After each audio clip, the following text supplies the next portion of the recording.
Boa tarde, pessoal. É uma honra, um prazer enorme nós da Associação Médico Espírita de São Paulo estarmos aqui mais uma vez apresentando a segunda edição do nosso AME em Foco. É um programa muito querido, delineado por todos nós da equipe da AME São Paulo, que a gente discute casos clínicos reais, né, justamente dessa interface entre a medicina e a espiritualidade. E hoje a gente vai falar um caso bem interessante, bem paradigmático, que o Dr. Marcos Ribeiro vai apresentar para a gente. Ele que é meu grande amigo, colega que divide o consultório comigo, eu respeito demais ele sabe amar como ninguém, ele vai abrindo a floresta, eu vou com a minha cadeira de rodas aprendendo a amar e me dedicar igual ele. Já está terminando a residência de psiquiatria, mas tem uma vasta experiência aí por toda a faculdade. Ele vai apresentar um caso bem interessante com alucinações senestésicas e questões psicóticas / mediúnicas que a gente vai discutir aqui. E para enriquecer muitíssimo a nossa discussão, está aqui o nosso querido Dr. Roberto Lúcio, ele é médico, psiquiatra, espírita, com vários livros e artigos já publicados sobre o tema, tem décadas de experiência como diretor clínico do Hospital André Luiz, lá de Belo Horizonte, coordenando, que é um hospital gigantesco, né, de excelência e qualidade. Ele tem décadas de experiência ao lado da doutora Marlene, como vice-presidente da Associação Médico Espírita do Brasil, e também ele já coordenou, né, foi presidente da Associação Médico Espírita de Minas Gerais, em todas essas décadas de contribuição riquíssima ao paradigma, ao movimento médico espírita em geral, além de já ter manejado centenas, se não milhares, de casos semelhantes como esses que a gente vai discutir hoje. E assim como o Dr. Vladimir de Freitas Júnior, também com a mesmo nível de experiência, ele é médico formado lá na querida Escola Paulista de Medicina, ainda homeopata também, graduado, e psiquiatra pela Associação Brasileira de Psiquiatria, e é um dos diretores da Associação Médico Espírita de São Paulo, e também tem a sua experiência nessas décadas de centenas e até milhares de casos semelhantes ao que a gente vai discutir hoje. Então, é uma honra enorme, vai ser muito bacana, é sempre uma interface gigantesca e quase infinita, né? E com vocês, então, com a palavra, o Dr. Marcos Ribeiro, que vai mostrar esse caso super interessante para a gente. Então, boa tarde a todos. Primeiro, agradecer o Rafael pelo convite, pela parceria, pela amizade de sempre. Agradecer também a presença do Roberto, do Vladimir. Eu falo que é uma honra estar aqui tendo a oportunidade de trazer um caso para discutir com esses dois, né? Quem dera a gente tivesse essa oportunidade de fazer isso sempre, né? Isso certamente, para mim, também me enriquece como profissional. Então, é uma alegria estar aqui. Eu vou compartilhar minha tela com vocês para a gente ir conversando sobre o caso. Acho que enquanto você compartilha, o Roberto e o Vladimir poderiam dar algumas palavrinhas, né? Roberto, começa você. Ótimo. Boa tarde para todos. Para nós é uma alegria estarmos aqui, né? É sempre uma alegria poder estar participando de atividades como essa. Eu adorei a primeira discussão de casos, adorei, achei excelente, aprendi muito, né? O Rafael está falando aí que a gente tem muitas décadas de trabalho, mas eu estou até hoje aprendendo. E eu gosto muito de ouvir gente nova, o Marquinhos sabe disso, porque eu aprendo muito, né? Eu acho que eu estou longe do aprendizado que eu preciso. Não, muito obrigado pela oportunidade. Eu só queria pedir que vocês apresentassem o Vladimir só como homeopata, porque senão é 4 doidos numa tela só. Então, assim, ele pelo menos tem um lado mais sadio para poder lidar com essa questão psicótica toda que nós vamos enfrentar aqui hoje à tarde. Obrigado, Roberto. É uma satisfação estar com vocês. Eu acho que a discussão clínica, trazendo à baila o paradigma médico-espírita, né, as possibilidades que a gente tem de entender a mente humana, quando a gente adiciona os princípios fundamentais da comunicação entre as dimensões, as inúmeras dimensões e casas do Pai, como se diz, né? E todo o processo relacionado às sucessivas encarnações, que é um ponto importantíssimo, e que nós esperamos, com isso, estar contribuindo para que, no futuro, também a medicina possa estar se apoderando de tudo isso e aumentando muito a capacidade de cuidar e trazer entendimento para as pessoas, né? Quanto à homeopatia, realmente, Roberto, olha, é um momento de extrema lucidez, porque a doutrina do Hahnemann, ele elaborou uma coisa tão perfeita, tão maravilhosa, isso conhecendo muito pouco da ciência que nós conhecemos e trazendo da Idade Média todos aqueles conceitos de vitalismo absolutamente espetaculares, né? Então, uma medicina fantástica que tem o poder de trazer uma cura muito diferenciada e que eu espero que todos vocês também já tenham se servido dela, né? Porque nós somos geralmente o primeiro paciente, né? Então, aproveito para dizer que também essa possibilidade é muito interessante. Mas, demais, só tenho a agradecer de estar aqui. Eu espero que a gente faça uma discussão muito rica mesmo. Obrigado a todos. Joia, posso seguir, Rafa? Claro, manda bala. Já. Vocês estão conseguindo ver a apresentação? Só confirma para mim, por favor. Estamos conseguindo, então, sim. Ótimo. Então, o título dessa apresentação, né? Alucinações sinestésicas ou obsessão, a análise de um caso na perspectiva médico-espírita. Eu vou trazer o relato desse caso, de um paciente real atendido no consultório, e vai ser o gancho, né? Ou aí a motivação da nossa discussão nessa tarde de hoje. Então, trata-se de um paciente do sexo feminino, de 52 anos. A paciente comparece à consulta informando que acha que está ficando louca. Informa que o início desses sintomas se deram em 2018, inicialmente com um relato de mal-estar abdominal na região umbilical, descrito como cólica e saída de secreção pelo umbigo. Na ocasião, houve uma intensa investigação desse quadro em um hospital de referência aqui de São Paulo, sem que houvesse estabelecido causa orgânica nem verificada a secreção referida pela paciente. Ela informa que, então, os sintomas foram evoluindo com uma piora progressiva, apresentando sensação de peso na região cervical posterior e pressões pontuais físicas no corpo. Eu acho que alguém está com o microfone ligado. Região cervical posterior e pressões pontuais físicas no corpo. A paciente refere sensações sinestésicas, descrevendo o quê? Nas palavras dela. Sinto ele arranhar a minha nuca. Uma vez senti como se ele me desse uma paulada. Informa que sensações eram desencadeadas sempre após o evangelho, quando ia ao centro espírita, durante as palestras públicas ou a dormir. Informava ainda que tinha a sensação de que iria incorporar, nas palavras dela, diversas vezes.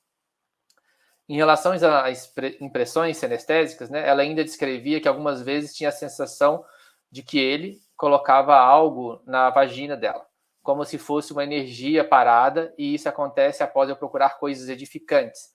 Me parece uma punição, segundo ela informa. Relata ainda prejuízos do sono, com um tempo de latência aumentado para início e manutenção do sono, medo constante de acontecer alguma coisa que lhe ferisse ou que lhe provocasse algum dano físico ou espiritual. Apresentava sintomas ainda de anedonia, de angústia, uma diminuição do apetite e uma descrição de tristeza. Ela informava que boa parte dessas sensações melhoravam após o evangelho e nega episódios de euforia, agitação, alteração do comportamento e irritabilidade na história e na biografia dela. A paciente negava alucinações auditivas e visuais e não apresentava nenhum prejuízo das relações de trabalho e sociais. Não houve comprometimento da cognição ao longo dos anos e a paciente sempre manteve crítica em relação às suas vivências, questionando-se da veracidade e causalidade das suas sensações. A ausência de taquipsiquismo, forma e curso e velocidade do pensamento eram preservados. Em conversa com a mãe da paciente, numa entrevista com a família, a mesma negava mudanças significativas no comportamento da filha. Em relação à história social dela, a família é espírita, mas ela mesma aproximou-se dos trabalhos no espiritismo somente em 2018, com um curso de evangelho que após o fim desse curso, ela relata o início dos sintomas ao findar, né, o curso. Mantinha-se ativa nas atividades assistenciais da instituição de qual fazia parte, mantendo frequência nas reuniões públicas e evangelho no lar. O paciente ainda informa que já havia procurado diversas instituições e realizado diversos tratamentos espirituais sem sucesso. Na angústia dela e no afã de resolver essas questões, inicialmente para ela tidas como de ordem exclusivamente espirituais, ela chegou a procurar inclusive outras linhas religiosas. Então, ela esteve também em instituições religiosas da Umbanda, da Quimbanda, do Candomblé, na tentativa de buscar uma solução sem que tivesse conseguido nenhuma efetividade nessa melhora. Em relação à personalidade pré-mórbida dela, ela referia sempre ter sido mais introspectiva, reservada e que sempre sentia muita vergonha. Fala sobre a infância sem grandes acontecimentos e a todo momento a paciente trazia forte ideia de culpa, de castigo e punição por fatos da sua vida passada que não sabia descrever. Relatava ter a impressão de ter sido muito ruim em outras encarnações e que nesse momento estava em expiação. Tinha a crença fixa de que seu estado atual era devido a equívocos do passado. Em relação aos antecedentes pessoais, ela foi paciente nascida a termo, de parto normal, sem intercorrências, teve um desenvolvimento neuropsicomotor normal, conta que foi uma criança estudiosa, porém mais reservada, com poucos amigos, mas sem prejuízo das relações interpessoais. Nega fatos semelhantes durante a infância, adolescência e juventude. Escolaridade e ensino superior completo, formada em ciências contábeis. Em relação às doenças, comorbidades, paciente hipertensa, tinha um relato de um episódio de transtorno depressivo maior em 2010, na ocasião com o uso de estalopram, 10 mg, melhora durante o tratamento aí no decorrer de 1 ano. Em hábitos, ela negava tabagismo, uso de álcool e outras substâncias psicoativas. De história familiar, a mãe com um transtorno depressivo interrogado, sem diagnóstico, e a irmã com transtorno afetivo bipolar também interrogado, né? Não tinha laudo e comprovações dessas doenças familiares. Em relação a alguns fatos relevantes, a paciente, durante a entrevista e as consultas, a paciente apresentava uma fala constante de querer afastar o que ela encarava como um obsessor. Questionava sempre sobre as formas de poder mandá-lo embora, utilizando diversas vezes termos como expulsá-lo, livrar dele.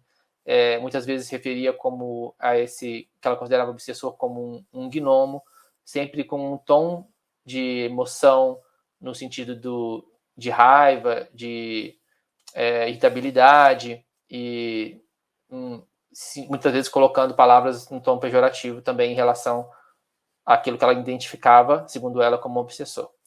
Apresentava ainda uma questão importante em relação com a mãe, com relacionamento conflituoso, sem sido diversas vezes preterida e abandonada. Em relação à anamnese espiritual, na abordagem com ela eu usei o HOPE, né? Aqui eu estou deixando só os pontos mais importantes. Então a gente identificou como fator de esperança para ela, ela identificou a crença no espiritismo. Ali ela sentia-se onde ela alimentava a fé dela, a organização religiosa para ela era o espiritismo. Práticas espirituais pessoais, além do evangelho no lar, frequentar as reuniões públicas, ela tinha a questão da oração em casa e também de alguns passos que ela fazia uso esporadicamente, né? Procurava esporadicamente. Em relação aos efeitos no tratamento, ela considerava que a crença dela, no caso do espiritismo, era algo importante e relevante no seu tratamento, que isso poderia interferir positivamente e que ela gostaria que isso fosse abordado e trazido como uma proposta também na sua terapêutica. Entre as hipóteses diagnósticas, eu vou deixar aqui para a gente discutir, estão todas interrogadas, né? Levantando aí só pelos sintomas mesmos o diagnóstico de F20 para a gente discutir, o diagnóstico de F43.3 com transtorno de transe ou possessão, um transtorno depressivo recorrente, episódio atual grave com sintomas psicóticos, o transtorno não especificado de personalidade e obsessão, né? Em relação à conduta dessa paciente, estou colocando aqui só a conduta final, teve todo um processo nisso, mas a medicação que durou mais tempo e que se manteve, foi o aripiprazol de 10 mg, quetiapina 25 mg à noite para insônia e escitalopram 20 mg. Além disso, teve um investimento na psicoterapia, que foi aderida pela paciente, psicoeducação, anamnese espiritual e entrevista motivacional, que eram constantemente abordadas também nas consultas, e a indicação de evangelioterapia e fluidoterapia, que foram requeridos também pela paciente como uma opção de tratamento, né? Para finalizar, essa paciente, ela procurou uma instituição religiosa, onde ela recebeu algumas orientações espirituais nesse sentido, e eu trouxe só uma pincelada aqui do que foi trazido em relação às orientações espirituais dessa paciente, né? Na orientação dela, vou ler aqui ipsis literis. Talvez podemos perguntar a ela o quanto ela quer aquilo que deseja, porque estamos naturalmente diante de uma situação em que o desejo sincero é o de vinculação e não de desvinculação. Muitas vezes, envolvido em sintomas que não conseguimos fechar diagnósticos, mas que são insistentemente sustentados por aquele que precisa mergulhar nas próprias sombras e mergulhar no intercâmbio para realmente remover essas cristalizações. E aí o nosso pensamento deve ser: se a questão do intercâmbio ainda está difícil e está endurecida, vamos trabalhar através da laboraterapia para que, numa atitude sincera de uma adesão que ela possa fazer, os reencontros de ligações possam encontrá-la um pouco melhor e para que isso possa trazer algum significado para que ela não sustente nos próprios sintomas. Deixa eu só tirar isso aqui. As suas queixas existenciais, fugindo de realizações. Porque muitas vezes nos procuram dizendo assim: estou fazendo tudo, mas não dá certo. Estou fazendo tudo o que eu quero para dar certo aquilo que eu desejo, para que eu me livre e para que eu não possa mais ter essas experiências e para que eu me sinta liberta daquilo que eu mesma causei e daquilo que eu mesmo vinculei no passado. Então, nossa recomendação deve ser naturalmente de acompanharmos e, quando não temos uma definição clássica dos sintomas, precisamos tirar o peso psíquico para atuarmos no peso da responsabilidade de transformação. Para dizer, muito bem, o que podemos fazer para que isso possa ser diferente e que parta da sua atitude, do seu comprometimento e da sua mudança. Se você tem feito isso e não tem dado resultados, vamos fazer diferente. Na evolução desse quadro, né, seguindo essas condutas que foram colocadas, tanto da parte medicamentosa, psicoterápica e espiritual, a paciente compareceu apresentando o melhor importante do quadro, informando que não tem sentido mais as percepções e fala que considera que eram coisas da sua mente. Relata ainda melhor importante do estado geral e se sente otimista e confiante no tratamento. Informa ainda melhor importante da ansiedade, da angústia, da tristeza e do pensamento de morte. Apresentava-se com melhores recursos para lidar com as situações de estresse e contrariedade. A ausência de sintomas colaterais em relação à medicação, nega tremores sem apresentar sinais de apetesia. Após 6 meses, a paciente informa que vinha sustentando melhora do quadro psicopatológico. Ao ser questionada sobre o estado atual, relata que tem se sentido mais animada, disposta, conseguindo realizar atividades diárias do trabalho. Durante o diálogo, mantém-se sorridente, com autocuidado preservado. Nega alucinações auditivas e sinestésicas, nega pensamentos de morte e alterações do pensamento. Mantém bom padrão do sono, com medicação, nega alteração do apetite, sem queixas. Relata ainda que tem conseguido manter uma boa relação com a família, principalmente com a mãe, que era um ponto de conflito principal. Refere que esteve junto a ela na Páscoa e que tudo correu bem. Hoje a paciente permanece estável, foi feita a redução das medicações, no momento a paciente usa somente do antidepressivo, né, do escitalopram, mantendo estabilidade aí nos últimos 6 meses, né? Sem novos quadros agudos. É isso. Muito bom, adorei o resumo, a sumarização, caso realmente bem bonito. E eu gostaria primeiramente convidar para contribuir nesse entendimento o Dr. Roberto de Souza Lúcio. Vamos lá apresentar algumas coisas, embora eu quero o nome e o endereço desse orientador, porque eu vou mandar meu nome, estou precisando de ajuda nesse nível. Foi incrível. Vamos começar do final.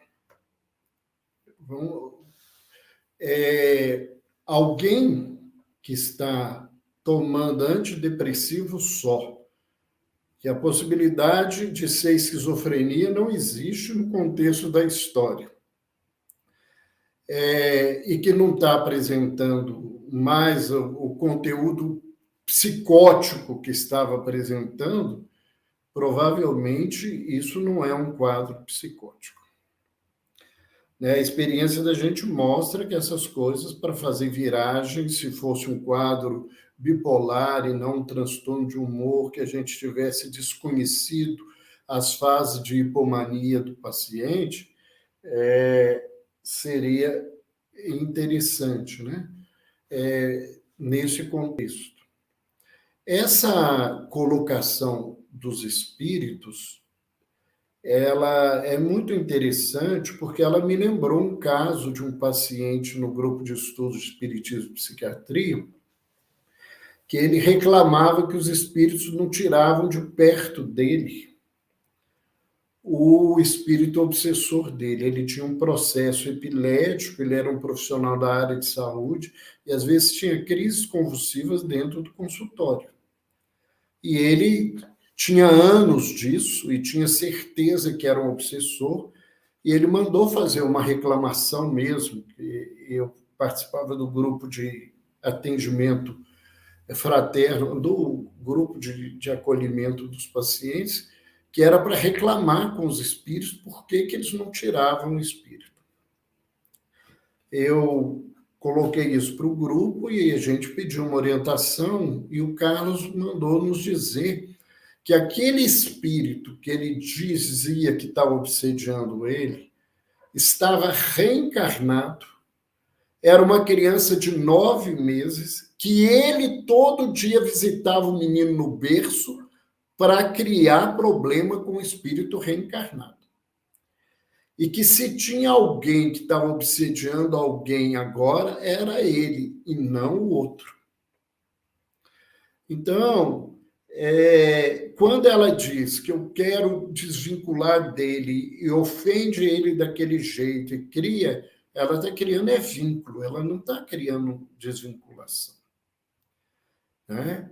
O processo, né, parece que a partir do tratamento e dessa orientação espiritual, houve um movimento de mudança, e da psicoterapia, não vamos esquecer disso, do processo de psicoeducação, houve um processo de mudança e houve um desligamento.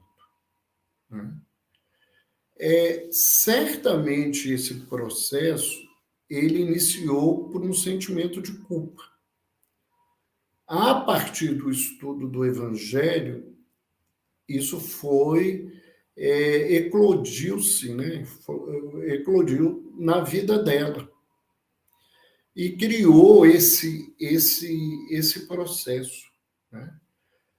Na verdade, as alucinações senestésicas, as alucinações táteis, elas são muito difíceis de serem diferenciadas de um processo só de sentir das pessoas. Tanto que a escola francesa, né, os dois aí são muito modernos, não tem vínculo nenhum com o RE da vida, né? A escola chamava essas alucinações de pseudo-alucinações, pela dificuldade que a gente tem de dizer se o indivíduo está sentindo ou não aquilo como um processo da vida dele. Né? Quantas vezes na vida, no segundo, no momento, a gente olha assim, porque sentiu uma formiga picando, um bicho picando, passando e não tem nada. Quer dizer, essas impressões, elas existem até observações pontuais na vida da gente. Com um envolvimento espiritual e com a própria culpa dela, né, isso pode ter sido agravado, e provavelmente esse contexto desse mal-estar, de tudo isso que ela vivia e ela convivia, né, passaria, né, somente se ela mudasse de situação. Nós poderíamos estar diante de um processo de um quadro psicótico e de um quadro mediúnico, que é muito mais difícil de avaliar nesse contexto, né? A questão do uso do antipsicótico, e extremamente correto, né? Ela tem aquele contexto que eu espero que um dia alguém possa me dizer que isso é verdade, né? Porque durante a pesquisa que a gente participou lá nos Estados Unidos, numa das mensagens do Carlos aos coordenadores da pesquisa, né, os brasileiros, que eram o Alexander e o Julinho, ele diz que o fenômeno mediúnico é também dopaminérgico. E por isso que quando a gente se utiliza dos antipsicóticos, a gente bloqueia os canais mediúnicos e desaparece, e aí você fica nesse lugar que quem não acredita no que nós acreditamos acha que era loucura, ficou nesse lugar aí e que melhorou, e que na nossa percepção é diferente, né? Mas que me acompanhou muito tempo, eu pegava gente lá, falava assim, olha, eu vou te dar remédio, mas está escrito que é para esquizofrenia, mas eu não acho que você é esquizofrênico, não. É para bloquear os canais aí para dar uma melhorada. Porque o doutor Google ajuda e atrapalha. Aí o povo lê e fala assim, esse remédio é para isso, está achando que eu sou doido. Aí quando pergunta isso, o Marquinhos sabe da minha resposta. Não acho, tenho certeza. Todo mundo que trata comigo é doido, tem dor na alma. Agora, louco é outra coisa, não é isso que eu estou falando. Mas eu acho que o processo, na verdade, é um processo de uma vinculação espiritual a partir desse contexto que ela ligou, e no momento que ela aceitou algum tipo de desligar, e provavelmente com o uso do antipsicótico bloqueando esses canais, foi possível essa ajuda, né? Eu não consigo, no caso específico aí, ver uma questão psicótica real. Eu acho que ela não tem nenhuma daqueles elementos para a gente diferenciar um fenômeno espiritual de um fenômeno psicopatológico. A história de vida dela mantém ela bem, o relacionamento, a capacidade elaborativa, a vida dela não mudou. Ela tinha um processo de depressão que apareceu de novo, né? Nós não sabemos se ele foi desencadeado pela ligação com o obsessor ou a presença do obsessor, né? Aconteceu porque a depressão também estava ali presente, né? Não temos como explicar, mas de todo esse contexto que está falando, eu percebo, né, dentro daquilo que a gente consegue abarcar de um acompanhamento primeiro de todo esse histórico, que nós estamos diante de um processo obsessivo em que ela sustentava a obsessão gravemente e que ela tinha essas manifestações sinestésicas e isso, né, desapareceu por uma contingência, né, porque o trabalho foi um trabalho integrativo, né, e isso é o grande desafio em saúde mental. Muita gente não tem condições de fazer psicoterapia, muita gente não é orientada para o trabalho espiritual, fica à mercê do remédio, né? E essa questão aí poderia até manter o uso por muito mais tempo da medicação antipsicótica sem a necessidade, porque ela também agora tem que ser trabalhada para que, quando essas coisas surjam, ela possa atuar de uma forma diferente do que seja buscar o recurso farmacológico. Não porque ele seja ruim, mas porque ele tem que ser usado no tempo certo e na forma adequada. Eu vou parar de falar um pouquinho para a gente ouvir o Vladimir aí, e eu fico aí à disposição para depois discutirmos. É impressionante como é rico, Roberto, suas considerações, muito obrigado. E agora, Vladimir, manda bala, diz aí tudo dentro da visão totalmente completa e integrada que você tem de psiquiatra, super competente, homeopata. O que você acha do caso? Bom, gostaria de primeiro estar também me congratulando com o Roberto Lúcio, né, que ele faz uma abordagem muito ampla. Eu, entretanto, nesse caso, na hora que você começou a contar, Marcos, uma coisa me chamou muito a atenção, e eu acho que todos nós que compreendemos e, obviamente, nos sentimos convocados a trabalhar na casa espírita, fizemos os cursos, cursinhos, e cursinho de paz, faz o curso do Evangelho. Normalmente, na hora que você vai ter que assumir o trabalho, a coisa dá uma apertada. E foi justamente, eu acho que isso que desencadeou a crise nela. Ela tinha acabado de fazer o curso, ou do desenvolvimento, ou curso de passe, ou ia fazer. Ela era de uma família espírita, ela ficou muito tempo longe do espiritismo. Daí, quando em 2017, 2018, ela resolve fazer um curso, um pouco depois ela é convocada para o trabalho. Aí a coisa dá uma apertada para o lado dela. Pô, mas agora que eu fiz tudo, agora que eu estou sabendo, que eu estou entendendo, agora que esse cara vem me apertar?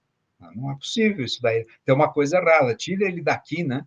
E aí, na realidade, ela deve ter passado por um grande chamado em muitos outros momentos, mas era a hora dela, afinal, tomar uma postura, de buscar uma espiritualidade na vida dela, e essa hora de entrar no trabalho, de você participar, de você oferecer alguma coisa a mais, ela, a princípio, ela é bastante difícil. As minhas primeiras intervenções como trabalhador, como passista, nos cursos de desenvolvimento, realmente foram bem complicadas. Naquela hora a coisa pega, né? Então, ela apresentou isso exatamente nesse momento, com mais um detalhe muito interessante que eu também ouvi naquelas primeiras aulinhas, né? Parece que as alucinações sinestésicas, as percepções dela, se deram exatamente na região do plexo solar e na região cervical, que são dois lugares clássicos, onde você pega lá o livrinho do Edgar Armond, da mediunidade, que são os pontos mais vulneráveis, onde você costuma estar mais sujeito a influenciações, onde você tem que desenvolver tanto as suas aptidões do ponto de vista pessoal, né, superar os medos que estão relacionados à região abdominal, como também as percepções que envolvem fala, criatividade, percepção, que estão relacionadas à região do chakra laríngeo. Então, essas regiões, particularmente, são mais propensas a serem afetadas. E, é claro, também o sono, todo o processo do embaraçamento que ela estava, né, do envolvimento. Portanto, agora, passado o curso, ela precisava se desenvolver, sair do envolvimento. Felizmente, ela procurou você, eu acho que isso é muito importante, porque se mantiver essa postura do tipo assim, tira isso daqui, ou eu não vou fazer uma terapia, ou eu não vou me entender, ou eu não vou buscar um conhecimento maior, eu também não consigo sair desse envolvimento, que o termo exatamente é esse, né? Outra coisa que também me chamou muito a atenção é o fato de que ela seguiu, claro, todos os tratamentos obviamente, manteve os tratamentos de ordem espiritual. Só na orientação faltou, talvez, mencionar que ela deveria fazer tudo aquilo não só para o próprio progresso pessoal, como também deveria fazer isso no sentido de manter o trabalho, que ela iria começar uma outra fase de vida muito importante, se oferecendo em espaço espírita para orientação, para o apoio a outras pessoas. Então, isso seria uma coisa muito importante na fase de vida dela, né? E o fato de ela ter melhorado com tão pouca medicação prova que o complemento das outras terapêuticas é fundamental, porque se a gente tomar simplesmente a ferro e a fogo, a gente vê que talvez nós mesmos em outros tempos e alguns colegas, que vem o sintoma com uma exacerbação, eu preciso conter o sintoma. Então, utiliza, por exemplo, doses às vezes muito maciças de antipsicóticos bastante intensos, né, que nem o haloperidol, a risperidona, e acabam produzindo um fim do sintoma, mas também perde-se a possibilidade de outros tratamentos, né? E, por fim, queria dizer, então, Roberto, que essa percepção de que o neuroléptico é um bloqueador dopaminérgico e também interfere, é fundamental para que a gente entenda, porque o Marx usou um aripiprazol 10 miligramas e quetiapina 25, uma dose mínima de medicamento. E ele realmente tem essa propriedade, tendo eu mesmo passado uma experiência em consultório, que uma colega psicóloga, médium, espírita também, chega com uma série de sintomas estranhos, um certo abatimento, por série de questões pessoais, não mediúnicas nem obsessivas, talvez mediúnicas em termo mais amplo, né? E a tentativa do primeiro colega que fez foi com estalopram, ela não se sentiu bem. E aí a minha tentativa foi, olha, se você realmente já é uma trabalhadora, está um pouco afastada pelas circunstâncias da vida que tem te puxado, eu passei uma dose mínima de neuroléptico e ela ficou muito bem. Ganhamos o tempo que a gente precisava para que ela se recompusesse e voltasse para o trabalho. Porque se tem compromisso mediúnico, precisa ter essas vias livres para poder exercitar o seu trabalho. Então, a resolução, ou melhor, a oportunidade, o tempo que nós ganhamos para que a pessoa se convença de que ela precisa estudar mais, ela precisa aprender mais, ela precisa ganhar outro nível de compreensão, é fundamental. E aí, agora, o resultado você tem agora. Você tem uma dose mínima de um antidepressivo, estalopram, tem a impressão que se você logo começar a tirar essa medicação, você vai ter problema nenhum, mas é importante saber o que ela entendeu de todo esse processo. Ela continuou no trabalho, qual é o livro que ela está lendo, o que ela está aprendendo hoje em dia, e se ela já conseguiu, obviamente, vibrar positivamente pelo suposto obsessor, né? Quantas vezes nós não ouvimos essa história que, na verdade, espera aí, olha, acho que o obsessor não é ele, hein? Toma cuidado, essas historinhas a gente ouve, você está indo lá buscar ele, vocês têm coisas em conjunto, então você precisa mudar e ajudar ele a mudar, faz parte do seu programa. Então, acho que é isso que a gente pode comentar para início, e agora a gente vai vendo mais percepções, né? Muito bem, Vladimir, riquíssimo também as suas considerações, né? E umas coisas que eu pensei, ouvindo e aprendendo com vocês, né, é que, de fato, assim, pela ausência de prejuízo funcional por mais de 6 meses, né, isso exclui a possibilidade de ser esquizofrenia mesmo. Então, isso cai por terra. E isso me lembrou uma vez que eu participei com a doutora Marlene de um congresso lá da AME Franca, em que ouvi da boca dela, a doutora Marlene falando, né, que o Chico uma vez comentou com ela a questão que as vias dopaminérgicas, de fato, elas estão intimamente relacionadas com a neurofisiologia da mediunidade. E isso o Chico comentou, segundo a doutora Marlene, em contextos de médiums que faziam uso de anfetamínicos, como anfepramona naquela época, né, para emagrecer, e isso potencializava muito as percepções mediúnicas e piorava muito o acesso obsessivo das influências espirituais que esses médiums mantinham, né? E um contraponto bastante interessante, e quer dizer, isso casa totalmente com o que o Roberto Lúcio falou em relação àquela psicografia do Carlos, durante aquele estudo fenomenal, comparando a escrita da própria, com intenção, né, dentro da tomografia com emissão de pósitrons, lá, o SPECT, nos estudos dos Estados Unidos, que o Roberto foi um dos 10 médiuns participantes, né? Que o Carlos disse exatamente a mesma coisa em relação à dopamina ser uma das vias neurofisiológicas da mediunidade. Inclusive, eu gostaria muito de ler essa psicografia, se eu pudesse ter acesso depois. E, por último, um contraponto interessante, assim, porque o grau de profundidade, de riqueza que a gente chega dentro da compreensão médico-espírita, dando quase que uma infinitas possibilidades morais de atuação e de compreensão desse caso, né? Mas eu consigo visualizar, infelizmente, o mesmo caso apresentado do mesmo jeito em instituições acadêmicas puramente materialistas, compreendida, eles fariam um malabarismo para tentar compreender no contexto puramente material, como ou um quadro depressivo recorrente associado com sintomas dissociativos, com F44, ou com um caso de transe e possessão em si, dentro do aspecto religioso cultural da paciente, e que melhorou aí com antidepressivo e com dois potencializadores aprovados para depressões, que são tanto depressões unipolares, são ariprazol e quetiapina, ou eles compreenderiam puramente dentro de um quadro de transe e possessão, que infelizmente, muitos espíritas, né, confundem o fato de existir dentro dos manuais diagnósticos do DSM, de psiquiatria e do Código Internacional de Doenças, né, um número específico para transe e possessão, como se os cientistas, né, a comunidade médica internacional reconhecesse a existência de espíritos e tudo mais. E, infelizmente, a gente está num passo muito atrás disso, né? Porque ainda, infelizmente, dentro dos meios acadêmicos, mas isso está em transformação, né?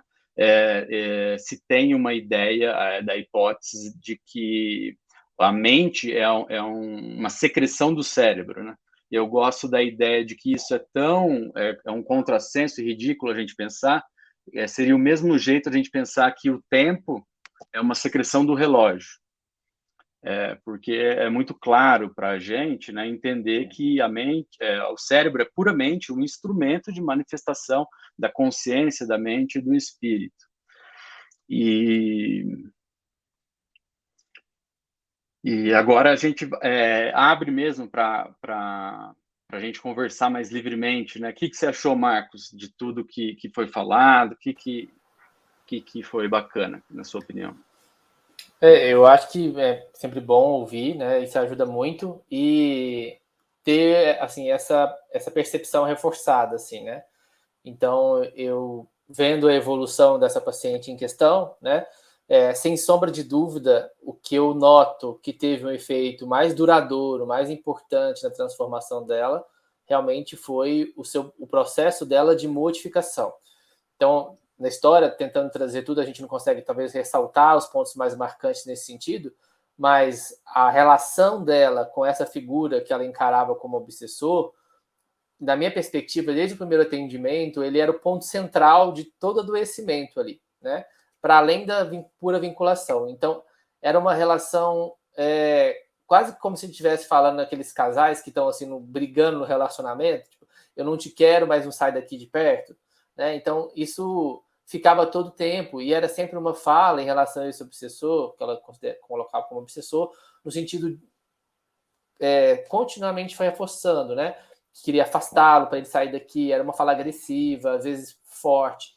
E todo o trabalho dentro da psicoterapia, já que ela tinha aberto esse gancho, e nas abordagens dela também na evangeloterapia, na fluidoterapia, foi sempre no sentido de transformar essa visão, né?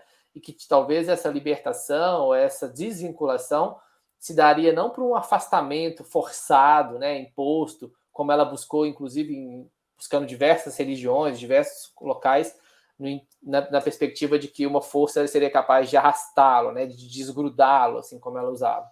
Mas pela transformação e da postura de acolhimento, de se questionar do porquê isso está acontecendo com ela, de qual era a lição por trás disso, ou o que isso poderia trazer de aprendizado para a vida dela, para a postura dela, né? Como que a gente poderia usar isso a nosso favor, para o nosso crescimento, para o nosso aprendizado, né? Eu acredito que a medicação teve um papel realmente importante aí no começo, porque essas queixas eram muito agudas, e aprofundar nesses outros aspectos que eu citei aqui em primeiro momento eram difíceis, né? porque a consulta ficava toda em torno dos sintomas, né, do mal-estar, da angústia, do medo disso acontecer, de dormir, de rezar e isso acontecer de novo. Então, a medicação ela tem um papel importantíssimo no sentido de arrefecer um pouco isso, e isso abriu espaço para a gente entrar, né, mais profundamente nas questões que envolviam ali a relação dela e as questões mais psicodinâmicas nesse sentido, né? A adesão dela também ao tratamento espiritual, e eu acho que um ponto que me marcou muito também na história dela foi da relação dela com a família, né? Não, talvez a gente não vai compreender como isso está intimamente ligado, mas existiu uma relação de quebra de um vínculo muito grande em relação à mãe e aos irmãos, né? E ela assumiu uma postura de se sentir abandonada, preterida, menosprezada por esses familiares, mas também não tinha nenhum movimento de aproximação, de doação, de oferecer o afeto, de oferecer o amor, de se aproximar, enfim. Era sempre uma postura de que está esperando o outro vir, de o outro me oferecer, do outro trazer para mim. E a gente foi também trabalhando isso, e isso também ela foi conseguindo fazer esses movimentos, até que hoje essa relação está reintegrada, né? E ela traz isso de uma forma muito positiva e feliz de estar próxima da mãe, dos irmãos, de conseguir estar mantendo esse vínculo de uma forma positiva. Então, isso também, com certeza, eu acho que deve ter colaborado nos sentimentos da mágoa, né? E aí do que ela, por exemplo, trazia, favorecendo também essa desconexão, né? Do ponto de vista mais técnico, né, eu encaro assim sintomas depressivos importantes assim na abordagem com ela, mas eu também fico nessa questão, né, o que é causa, o que é efeito nesse sentido, mas eu também vejo esses sintomas depressivos alicerçados na culpa, né? A palavra culpa para ela era forte, era básica ali, né, e ela não saberia dizer, mas ela alimentava esse pensamento fixo de que é um ponto importante para a gente discutir no espiritismo, né? Às vezes as pessoas têm essa ideia da lei de causa e efeito como uma lei de castigo, uma lei de punição, e isso era muito enraizado nela, essa visão distorcida desse mecanismo. Então ela tinha a sensação, muitas das vezes, que até de merecer ser punida, de merecer passar por isso, porque ela tinha feito isso, tinha feito aquilo, tinha feito assado, ela achava que tinha feito, né? Poderia ter feito, e ficava remoendo aquilo, que não, como se não tivesse a chance, né? Ou a possibilidade de ser feliz, porque ela era uma pessoa muito inferior e etc. Tudo que permeava esse pensamento dela, né? Então, eu acho que era isso que eu queria contribuir, assim, de acréscimo à discussão, e dentro do que eu falei, eu ouvi também vocês. Eu acho importante realmente a gente pensar nessa questão da depressão, Marquinhos. Talvez o Rafael e o Vladimir vão achar que nós dois vamos ficar mais doidos que nós já somos, mas você conhece a linguagem. Ela é um perfeito Adão, né? Na linguagem do Homero. Ela é um perfeito Adão. Ela veio numa família espírita, não fez esforço nenhum de aprender espiritismo. Foi aprender espiritismo em 2018. Ela tem 52 anos. Então, ela foi aprender com quase 50 anos de idade. Quer dizer, ela não fez nenhum movimento de transformação. Quando ela tem que enfrentar a vida dela, né? Essa lembrança do Vladimir é muito importante, né? Eu nem falo dos casos consultórios, falo da minha vida, né? Eu entrei para o trabalho mediúnico, processo obsessivo, e eu convivi com o meu obsessor durante muitos anos, mesmo trabalhando, fazendo trabalho espírita, frequentando toda uma atividade intensa, né? Eu, antes até de ser médico, e essa desvinculação foi muito pesada, muito difícil para mim, e depois dele ter se libertado de mim, que eu acho que não é nenhuma ação de humildade, é assim, eu, de vez em quando, sentia os mesmos sintomas. E um dia o Jair perguntou aos espíritos, mas se vocês disseram que o outro foi embora, por que ele sente isso? e os espíritos falam assim, eles foram embora, a culpa dele até hoje não foi. O dia que ele se perdoar, a caminhada vai ser diferente. Então, eu vejo que tem esse fator. Olha o que acontece. Ela quer que alguém leve ele embora. Olha, se alguém está me incomodando, o ditado diz que os incomodados se retirem. Né? E numa linguagem bem espiritual. Eu tenho que me mudar para não ficar perto do indivíduo. Ela não. Ela queria que alguém tirasse ele e ela ficasse na mesma posição cômoda da vida. Né? Como nós estamos falando aqui dessa postura, e lembrando aí que a depressão, segundo o Carlos, é a doença da rebeldia, né? O sintoma depressivo é a prova da nossa rebeldia, né?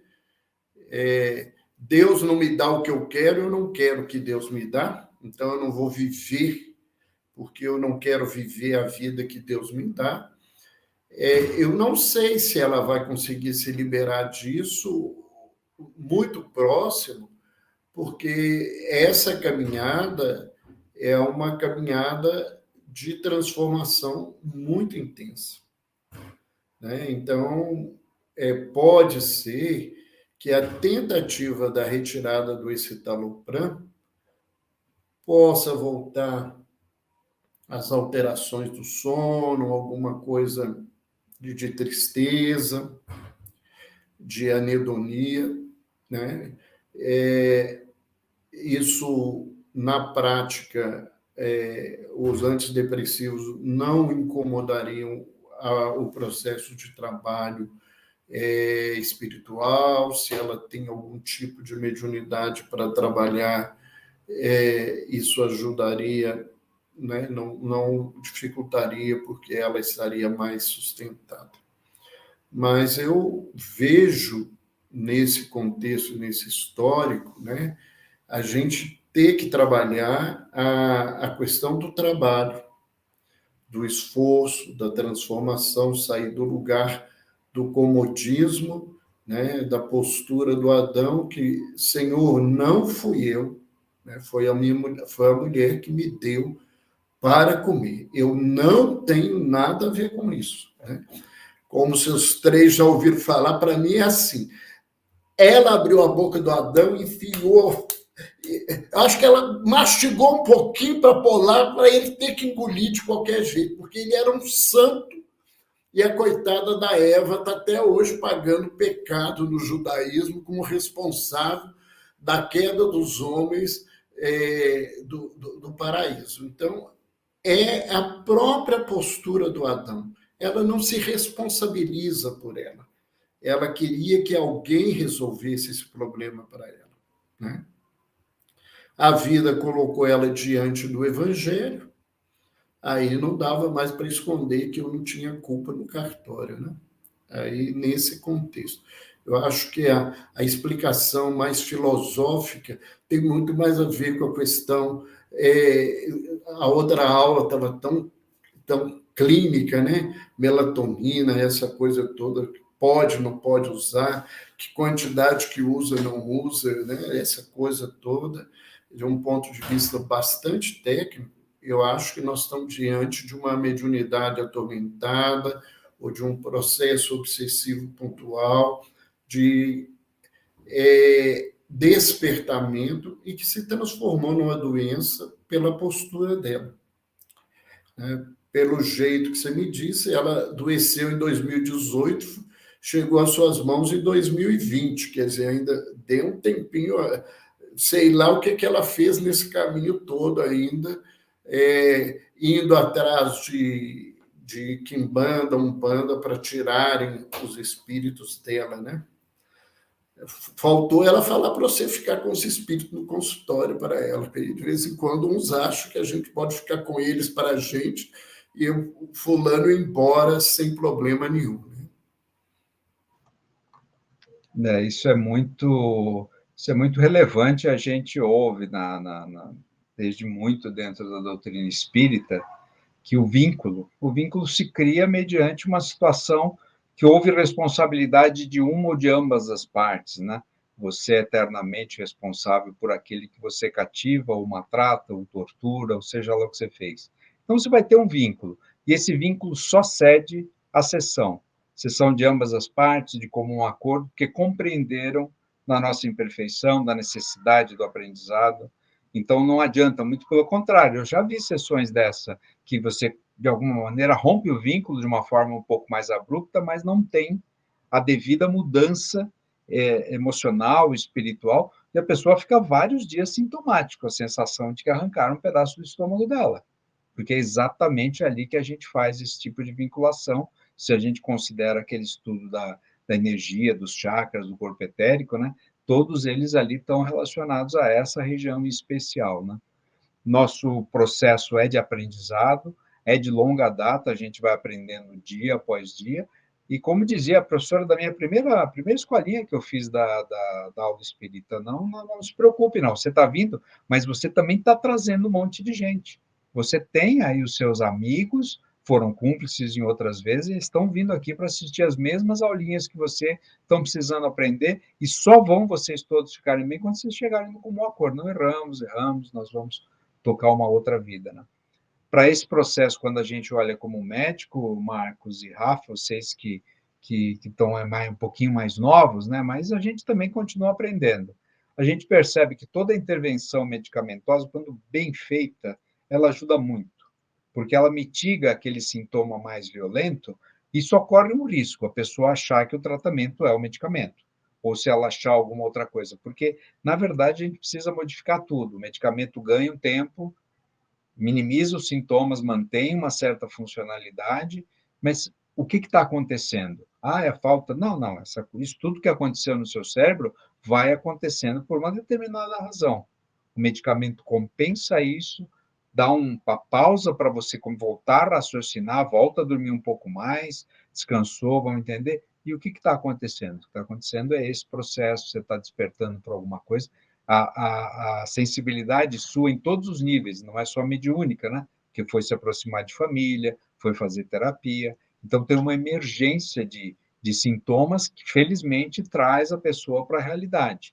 Tem que emergir alguma coisa melhor de você, em termos de afeto, em termos de compreensão, porque a gente sabe também, como espírita, que, invariavelmente, ao término dessa existência, a nossa consciência continua. Então, não se pode perder essa oportunidade, é absolutamente essencial. Acreditamos de alguma maneira que todas as pessoas, em algum momento, têm essa oportunidade na vida. A dela chegou um pouquinho depois, mas chegou. Então, ela vai aproveitar isso daí, e todos aqueles que a gente vai tentar orientar, a gente fala das partes clínicas, a gente procura falar do afeto, a gente diz por que se adoece e, acima de tudo, o que nós estamos fazendo aqui, né? Não estamos a passeio, e, olha, se prepare porque vem mais. Então, acho que a nosso papel, divulgando e estimulando as pessoas a buscarem isso, é muito importante. Para todas as pessoas, independente se as pessoas quiserem também ouvir da doutrina espírita, mas se pensarmos em transcendência, todas as religiões procuram, de alguma maneira, avisar, olha, tem alguma coisa para se aprender, você tem um afeto, você é filho do mesmo Deus que o seu irmão. Então, você vai tratá-lo de forma, você vai aprender a modificar, você vai ver a vida de uma forma afetiva, positiva, para que você avance. Se você chegar no fim dessa vida um pouco melhor, já está bom, a gente sabe disso. E aí, uma oportunidade dessa, que nem da sua paciente, quer dizer, de família espírita, acabou de estudar, começou a trabalhar, ainda bem, aparece o sintoma e ainda bem que você pode, talvez, fazer toda essa ajuda para ela, né? Então, já iniciando as despedidas, para a gente não passar muito de uma hora, né?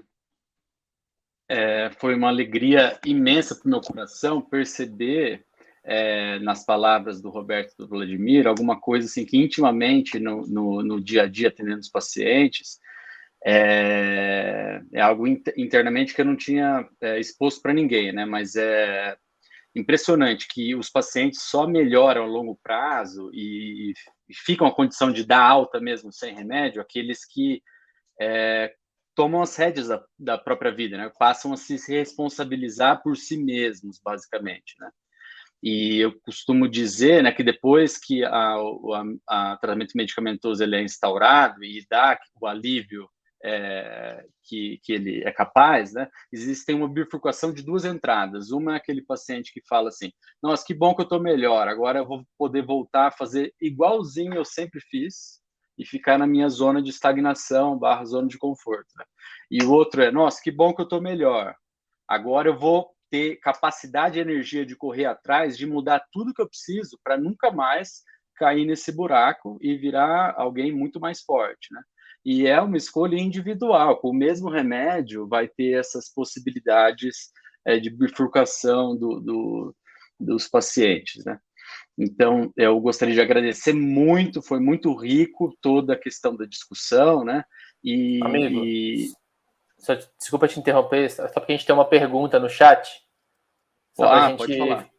Terminar, não deixar ela passar. É uma pergunta da Regina Rutioli. Ela coloca o seguinte: se o caso não caracteriza diagnóstico franco de algum tipo de esquizofrenia, poderia desconsiderar o tratamento medicamentoso alopático? Vou deixar vocês responderem. A gente já falou sobre isso, mas só se quiser reforçar, né? Veja, a condição para que você pudesse dispensar a alopatia seria uma transformação extremamente rápida e um nível de compreensão muito intenso da parte dela.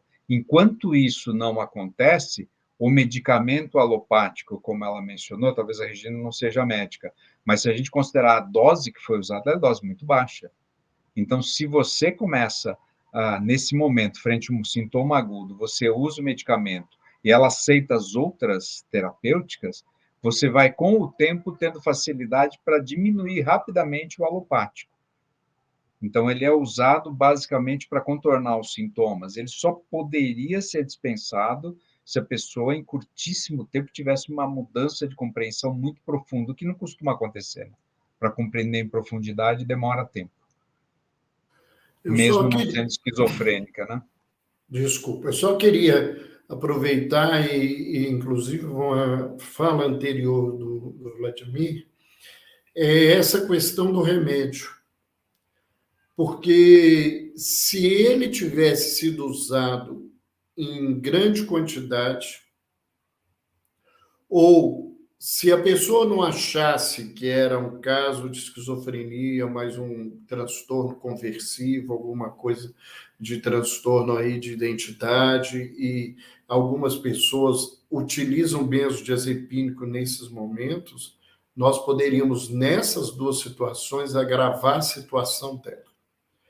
Porque nós íamos alterar o estado de consciência dela, de lucidez dela, por estar dopando, vamos usar um termo mais forte, só para as pessoas entenderem, e isso baixaria a condição dela se defender da atuação do espírito.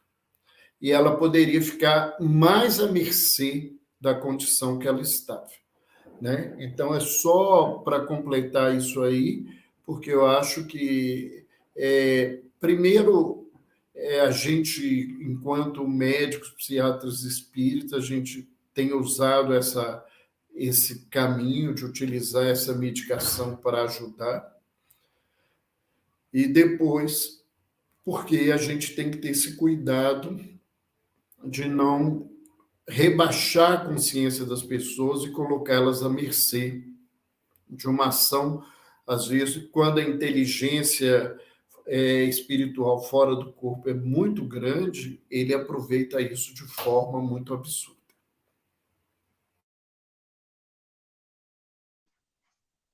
Tem até um elogio. Adoro o Dr. Roberto falando, da Elisa Pereira. Então, para ficar bem claro, né, aqui é uma ideia cartesiana binária, né, tudo ou nada, preto ou branco, de que ou é espiritual ou é orgânico, né? Isso não é assim que funciona, né? Uma vez que a gente está encarnado, por mais que seja a causa majoritária obsessiva espiritual, isso vai cascatear dentro da questão neuroquímica, e se a gente tem um quadro genético trazido lá pelo imprint perispiritual, desde o zigoto e tudo mais, mas tem uma alteração bioquímica, isso também vai propiciar afinidades espirituais ao mesmo tempo. Então, sempre existe os dois lados da mesma moeda em todos os casos. Então, talvez assim fique um pouco mais claro e a gente tem que equilibrar esses pratos e sempre responsabilizando o paciente dentro da reforma íntima, porque é ele que conduz as próprias sintonias, né? Eu lembro que o Marcos discutiu esse caso comigo, né?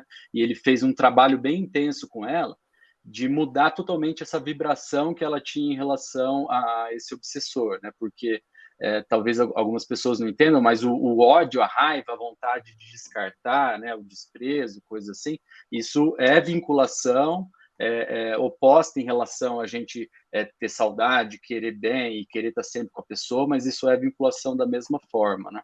Então, eu queria agradecer a presença de todos e vocês derem as palavras finais para a gente fazer o encerramento. Eu vou começar aqui, amigo. Vou pedir só mais 2 minutinhos, só para a gente finalizar, porque vou trazer, finalizando com um parágrafozinho só da orientação espiritual. Eu deixei ela para o final porque eu acho muito interessante, porque nem o Roberto nem o Vladimir tiveram acesso a essa orientação, e eu acho que essa questão da sincronicidade do pensamento e tudo isso é muito importante para a gente ter uma baliza aí, né, que a gente está talvez num raciocínio certo, talvez, né, ou pelo menos mais acertado, que diz assim em relação ao caso, né, e a questão do ponto de vista do quadro psíquico, para fecharmos o diagnóstico, provavelmente tenhamos dificuldade, porque o grande trunfo é não resolver.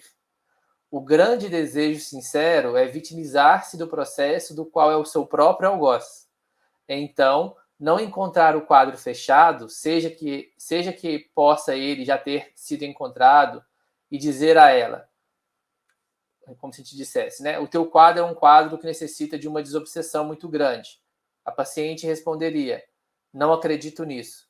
O teu quadro está vinculado a um processo que vai precisar de um tratamento medicamentoso. Não vou fazer. Né? E aí ele termina aqui esse parágrafo. Então eu acho que aqui fica também evidente desse ponto de vista espiritual, né? dessa orientação que a gente recebeu no caso dessa paciente, esses pontos que foram abordados aqui, talvez como do ponto de vista mais filosófico, como o Roberto trouxe, básicos aí no entendimento do processo do adoecimento dentro da perspectiva biofísico, sócio-espiritual, né, dessa paciente. E agradecer mais a oportunidade de estar aqui com vocês mesmos, esse encontro sempre enriquecedor, que a gente possa fazer isso mais vezes, porque achei que foi muito legal, né, de muito aprendizado, e eu acho que é uma tarefa nossa mesmo fazer isso continuar. Então, muito obrigado aí pela oportunidade. Eu também acho que eu vou deixar você, Roberto, para o fim. Acho que aproveitar a sua sabedoria, talvez de um tempinho a mais aí, deixar você para o fim. Eu acho que foi muito interessante, eu acho muito bacana a gente poder comentar ou poder discutir a vida mental acrescido do conhecimento da parte espírita, a parte espiritual, essa noção geral de transcendência, mas todas as relações importantes que nós temos com o mundo chamado invisível, né? Com a substância negra do universo, que já descobriu-se que é muito, muito, muito mais do que a gente imagina, né?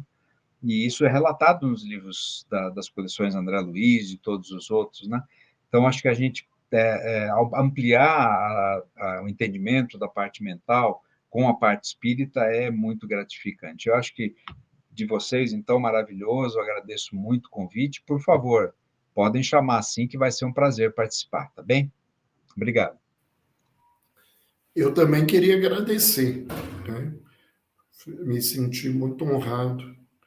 Acho que esse trabalho, né, que está sob a coordenação do Rafa, Rafael, você está de parabéns. Eu acho que toda a AME São Paulo, a gente precisa disso, precisa desse trabalho, né?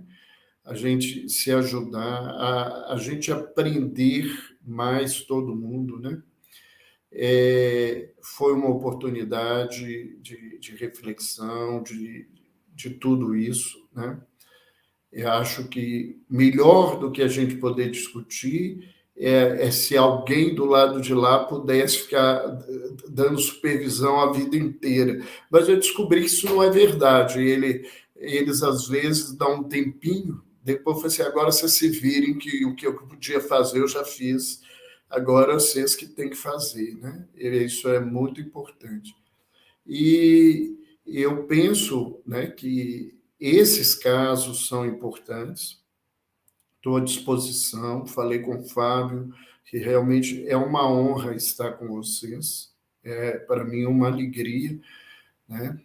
Estou falando agora que ele não está ouvindo, porque a hora que ele ouvir, ele vai me mandar assim, por isso que eu já te falei, vem para São Paulo, né? Mas é essa coisa, mas é uma honra. Muito obrigado, um beijo no coração de todos vocês três, um beijo aí no coração de quem está acompanhando, quem vai assistir, e que a gente possa aproveitar isso, e que as outras associações médico-espíritas do Brasil, né, que elas possam aproveitar esse trabalho que vocês estão fazendo e a gente fazer mais discussões de caso, mais oportunidades de produtividade nesse sentido, que eu acho que é nesse campo que nós vamos ajudar muita gente a melhorar o trabalho dentro do consultório, dentro dos hospitais, dentro dos serviços de referência em saúde mental. Fica com Deus e um beijo mesmo para todos. Lembrando que a terceira edição do Homem em Foco vai ser no último sábado antes do Natal, para não bater na época de férias, né? Então vai ser no dia 18 de dezembro, às 4 da tarde. E para acessar é só entrar no site da AMI São Paulo pelo AmiPass, que é o nosso serviço de streaming, para vocês terem tudo o tempo todo, né? Então, espalha isso para todo mundo. A gente está fazendo um baixo custo e toda a renda vai para os trabalhos assistenciais lá da creche Lar do Alvorecer, da doutora Marlene, por exemplo, ou de divulgação do paradigma médico espírita. E, por último, Roberto, poderia fazer uma prece pequena, uma pequena prece para a gente sair numa vibração gostosa? Faço sim. Pai de infinita misericórdia, nós estamos agradecendo a oportunidade do aprendizado da tarde e das vibrações fraternas que nos reúnem. Nós não podemos encerrar, Senhor, sem pedir em favor dessa irmã que nos deu a oportunidade de discutirmos esse caso nessa tarde. A envolva, ó Pai, com as melhores vibrações dos nossos corações. Abençoa todos aqueles que sofrem dores e aflições maiores que as nossas. Abençoe o movimento médico espírita, para que nós consigamos fortalecê-lo dentro dos ideais que foram transmitidos a nós pelo nosso patrono, Dr. Bezerra de Menezes, e a nossa querida doutora Marlene. Fica conosco, guarda-nos hoje, agora e sempre. Que assim seja. Assim seja, graças a Deus. Boa tarde, obrigado por tudo. Obrigado, gente. Abraço. Tchau, tchau. Boa tarde. Tchau, tchau. Obrigado.